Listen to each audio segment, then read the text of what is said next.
Doctor, I would like to go back in time to see my Nan when she was younger and find out what traumatic experience it was that she won't talk about. Yasmin, have you seen Father's Day? No. Well, I strongly advise you to watch Father's Day before we go on this adventure. Okay.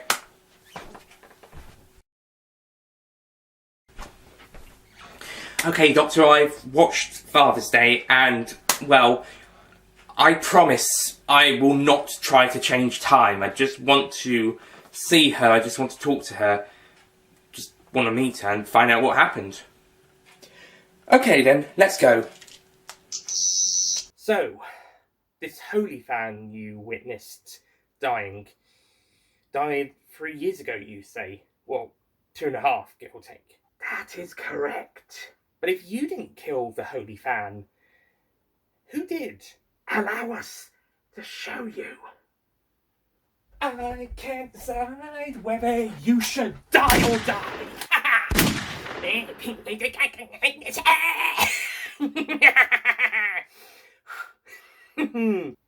Oh, now it all makes sense. I wonder if there's a certain female doctor I can go and shoot. It's not easy having yourself a good time, especially when you're ruining everybody else's good time. Thankfully, that guy's on Varos now, so he shouldn't be giving anyone any trouble. Hopefully. Oh, that's good news, thank goodness.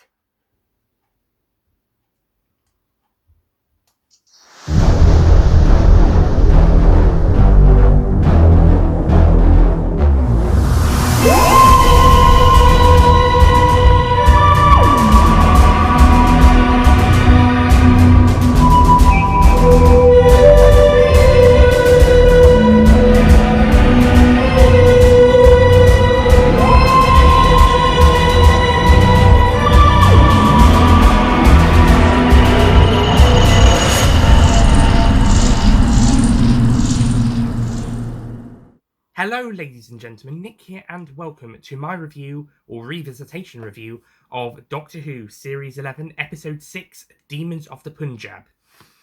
So the plot of this episode sees Yaz wanting to go back in time to see what happened to her gran in parts of her life that she doesn't want to talk about. So the Doctor and company go back in time to India/Pakistan 1947, just as the partition plans are being drawn up and the two countries are separated. During this time, Yaz's nan, Umbreen, is getting married to this man called Prem, and they are both separate religions. Prem is Hindu and Umbreen is Muslim, but they still want to get married because they've been friends for a very long time, they've been lovers for a long time, and they've all known each other in this part of the land for a long time, even if it's being divided into two. And Prem's younger brother, Manish, has become radicalized by the idea of the two countries being separated, with India being made for Hindus and Pakistan for Muslims. I might have gone that the other way around, correct me if I'm wrong. But yeah, so Manish is radicalized. So all of these events are taking place during a historical time in history. Then the Doctor and the TARDIS team are trapped in the middle of it, as there are gangs of radicalists and mobsters basically on their way just to cause trouble and shoot people because of the partition. Oh, and also there's these aliens called the Vajavan, I believe, who are also there as well. So that's basically the plot of Demons of the Punjab. This episode is fucking fantastic. Just like Rosa, this is a fantastic episode. This episode is the first episode to be written by a guest writer without contribution by Chris Chibnall, as Malorie Blackman co-wrote Rosa with Chris Chibnall. But this is the first time we've got a new writer writing without Chibnall having a huge amount of influence on the script, at least enough to get credited anyway. And this episode is written by Vinay Patel, who will later go on to co-write Fugitive of the Jadoon in the next series. But we'll get to that episode next series. In the meantime, we've got this masterpiece to talk about. In fact, I think this is the episode that's gone up the most, in my opinion, of series 10, 11, and 12 since I first watched them back in 2017 to 21, and this is the one that's gone up mostly the most in opinion, probably. It was originally a 9 out of 10 when I reviewed it in 2018, and I had similar opinion of the aliens didn't need to be there, the Vashavin, it could have been a pure historical. But as I'll talk through the episode, we could make an argument about them actually being necessary to the plot. It depends where you stand. Um, the whole Fajavian inclusion of the plot is for them to be there as witnesses to people who have died without being seen. So they're basically the people who honor and witness the deaths of people who wouldn't have been witnessed by other people, or anyone besides the killers, maybe. Um, and we see, so basically their whole story is that they used to be assassins, but when their planet was destroyed by another race, they went or they then became witnesses for those who had passed without being witnessed in by their own species, I guess. So they appear once before to Prem, where his older brother was killed during the Second World War, and they are there to witness his death and honor him. And Prem sees them then on whilst trying to find his brother. Now they've come back to honor a character who I'll get around to later, due to them being killed in the partition, alongside about 1,000 or so other people who were murdered during this turbulent time period, and were killed and died unseen by anyone, well, at least anyone besides the killers, perhaps. In fact, despite the Fajavians' first impressions and first appearance there, when they supposedly the demons of the story when we first meet them, later on the humans who take part in the murder and the slaughter of innocent people become the real demons of the story, hence demons of the Punjab. They're not the aliens, the humans. This is a fantastic subject to talk about. We don't learn about this in school. In fact, I don't even think we've heard about it that much in general. I know about Lord Louis Mountbatten. There's a restaurant just down the road, a little bit down the road, called the Mountbatten. It's an Indian. Used to be a pub called Red, White and Blue, but then it became an Indian called the Mountbatten. With India and Pakistan being partitioned, and with the two countries, or at least India, becoming independent from the British Empire, it's a big turbulent part of history that we don't really learn that much. It's basically ignored. I suppose it's an embarrassing situation for the British, but even some of the embarrassing stuff like the British Empire we learn about, but maybe not too much in detail.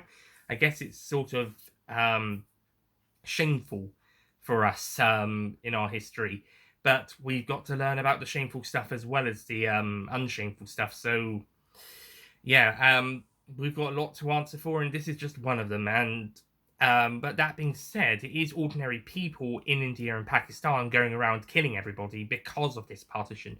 They are radicalized, that they think, certainly with Manish, he believes India is for the Hindus and Pakistan for the Muslims, and maybe people can come across to each other, but they are made specifically for those religions or those peoples.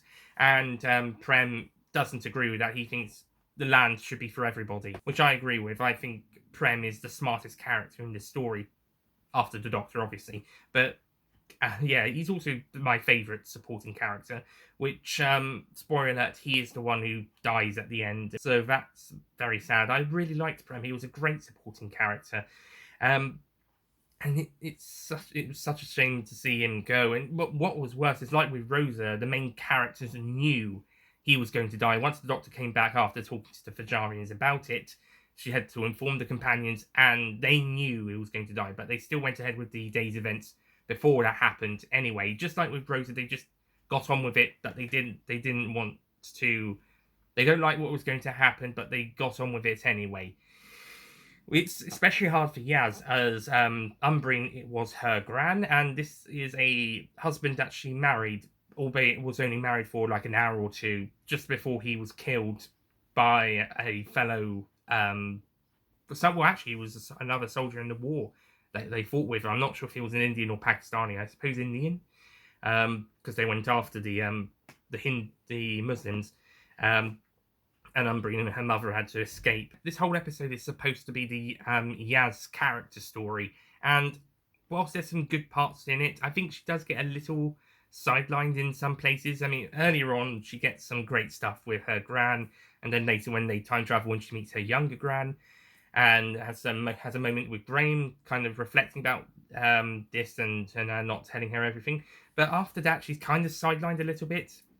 Again, I think the problem is that we've got too many companions, so we're not really focusing on. So whilst this is supposed to be Yaz's episode, she doesn't really get a huge amount of focus.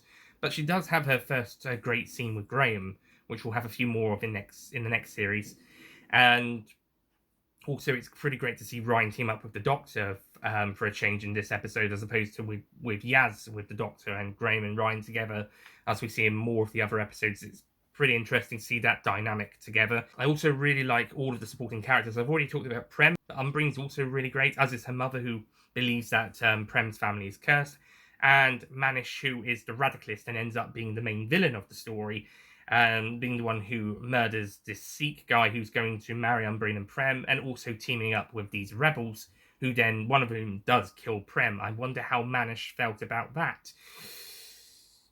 Considering he didn't really like Prem, I don't think he missed him that much, especially as they had different ideologies. But I hope you're happy, Manish. Your brother's just been murdered, and your other brother's dead. He died in the war, so I hope you're happy. Luckily, Umbreon and her mother escape, and they manage to get to Sheffield, which then leads to Yaz's mum, and then Yaz herself and her sister getting born later down the line. In fact, Nanny Umbreon's also a really great character. I really enjoyed her. Both young and old Umbreon are great characters, and the actors of all of our supporting characters are also great. It's also nice to have Yaz's family appear in the episode. Her dad doesn't really do much, he's just there for a bit, but it's nice to have the family back in this episode for a brief appearance. I think this is the last time we will see them until Spyfall, unfortunately. They're not going to pop up again in the rest of the series. And for Nadia and also Yaz's dad, that's their last appearances. But Sonia gets one more in Can You Hear Me? As of that time of recording, they might pop up again in Series 13. But yeah, it's nice to see them briefly in this episode at least, and I want to see Yaz's nan back again. It's also really great that this story focuses on Yaz's family, as with the partition it is such a big historical event, you probably couldn't pinpoint it to one specific location, time, and characters. So what Vinay Patel did was they decided to create some fictional characters who were caught up in this real life event, and what these fictional characters probably would have done in this real life situation, and it works so beautifully. And it even feels like a Romeo and Juliet-esque story, with Umbreon and Prem being different religions, going and being in what would be separate countries following the partition. It was a great move on Vinay Patel's part to tell this type of story, as well as also giving Yaz some character growth, although not too much, but at least it gives her some characterization to do. We also have one of the best 13th Doctor moments in this episode, where she is the one who takes over marrying Prem and Umbreon in the episode, and her speech about that she believes in love. That's what her religion, her faith believes in. That was a fantastic line, and I think that is going to be one of the defining moments of the 13th Doctor's era and of the character going forward. This is just such a great episode, and it's also, once again, fantastically filmed and executed. It looks stunningly brilliant. James Childs directs this episode. He directs the first episode, and he's directing the last two episodes, although it was 1 and 9 and 6 and 10 in the respective two production blocks he directed. But yeah, this just looks absolutely amazing. Also, this episode might be one I'm more likely to return to for the themes and what happens in the story, rather than Rosa, which I mentioned before the recent rewatch, I kind of struggled to go back to the story because it was a difficult watch on the previous two rounds, because of the themes were difficult to watch. That's why I was a bit more reluctant to rewatch that one on rewatches. But although it has changed now, because there is a bit of fun in the episode as well. But this one I'd probably more likely watch again, because it's got that because it's such a great character drama stuff, but it also balances the heaviness with the lightness as well. I think more so than Rosa did as well, especially considering that I only kind of started thinking that on the third viewing, after the third viewing for that episode. Whilst this one, I would say, yeah, on First String, it is kind of a mix of the darker stuff, but you also got the light stuff as well. And I also really enjoy having the two bits where the Doctor joins the girls on the girls' night before the wedding, and the guys go and join the guys' night. And usually, if the Doctor was a man, they join the man's group. But this time around, it's interesting seeing them with the girls' group. So on the whole, Demons of the Punjab is a fantastic episode, and I think it's now officially my favourite episode of not just Series 11, but also the 13th Doctor's era so far. I will be giving Demons of the Punjab a 10 out of 10.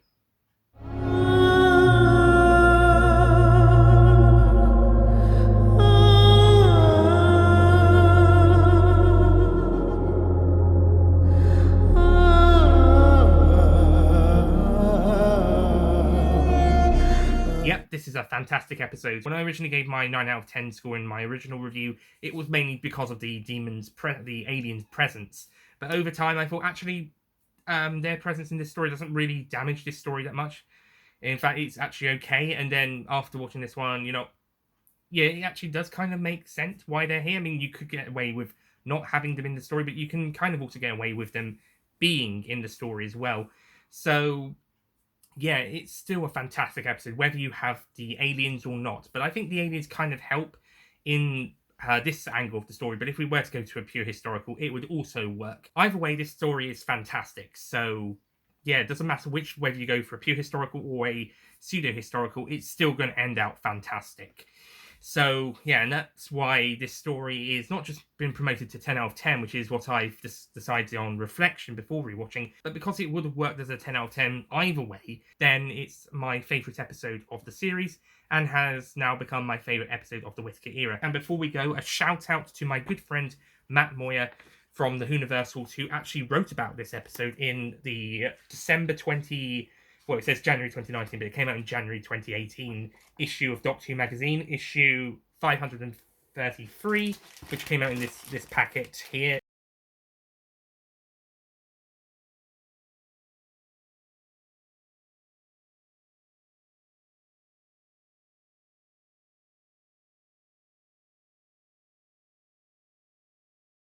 He sent that email in, so shout out to Matt Moyer from the Universals, a great friend and a great YouTuber as well. He mainly does gaming videos on his own personal channel, but yeah, he's a great guy. Go check him out, and don't forget to check out the Universals and Tooniversals whilst you're at it. I think he reviewed this story on the channel as well. I think so, yeah. So that's my Matthew Moyer Doctor Who magazine letter, email appearance shout out. So tune in next time for my review of Doctor Who Series 11 Episode 7, or Revisitation review, of Kablam, written by Doctor Who fan Pete McTeague, who is the guy responsible for quite a lot of stuff in the Doctor Who The Collection range, mostly the booklet and some of the special features, and also those fantastic teaser trailer, announcement trailers, apart from Season 12, which didn't have one, but all the other ones had these announcement trailers, and over time they become short minisodes in their own right, plus a trailer in the middle. I might even review them at some point, perhaps later down the line, but they're brilliant. So let's see what his first official Doctor Who TV script has in store for us. I'll see you guys next time. And don't forget, if you want it, kablam it. I'll see you guys then. Goodbye.